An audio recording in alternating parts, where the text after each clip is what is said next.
ഓണമെടുത്തെങ്കിലും സർക്കാർ നൽകാനുള്ള കുടിശ്ശിക തുക ലഭിക്കാതെ സംസ്ഥാനത്തെ ഖാദി സംഘങ്ങൾ ആഘോഷവേളകളിൽ റിബേറ്റ് പ്രഖ്യാപിച്ച വകയിൽ 55 കോടി രൂപയാണ് നൽകാനുള്ളത്. കോഴിക്കോട് സർവോദയ സംഘത്തിന് മാത്രം കിട്ടാനുള്ളത് 6 കോടി രൂപ.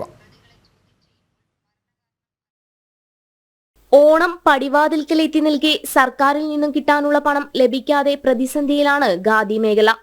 ഓണം, ക്രിസ്മസ് ഉൾപ്പെടെയുള്ള ആഘോഷവേളകളിൽ റിബേറ്റ് പ്രഖ്യാപിച്ച വകയിൽ 4 വർഷത്തെ കുടിശ്ശികയാണ് ഖാദി സംഘങ്ങൾക്ക് ലഭിക്കാനുള്ളത്. തൊഴിലാളികൾക്ക് സർക്കാർ നൽകുന്ന സഹായധനവും 15 മാസമായി മുടങ്ങിക്കിടക്കുകയാണ്. സർവോദയ സംഘം ഉൾപ്പെടെയുള്ള സംഘങ്ങളിലെ തൊഴിലാളികളടക്കം വലിയ ബുദ്ധിമുട്ടിലാണ്.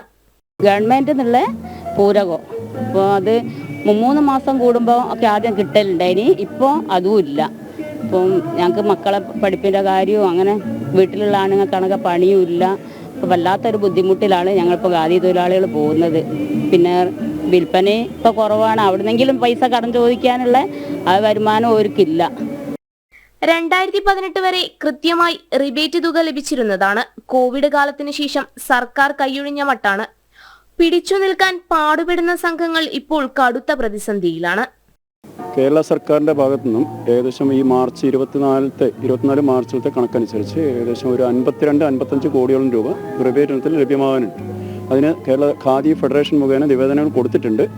ഇപ്പോൾ ഈ കഴിഞ്ഞ ദിവസം ചെറിയൊരു എമൗണ്ട് റിലീസ് ചെയ്തിട്ട് നമുക്ക് പ്രൊസീഡിങ്സ് കിട്ടിയിട്ടുണ്ട്. പക്ഷേ സംഖ്യ കിട്ടിയിട്ടില്ല. കിട്ടാനുള്ള പണം ലഭിക്കാതെ ഇനി എങ്ങനെയെന്ന ചോദ്യമാണ് ഉയരുന്നത്. കുടിശ്ശിക തുക ഉടൻ നൽകി ഖാദി മേഖലയെ സംരക്ഷിക്കണമെന്ന ആവശ്യം ശക്തമാവുകയാണ്. ജനം, കോഴിക്കോട്.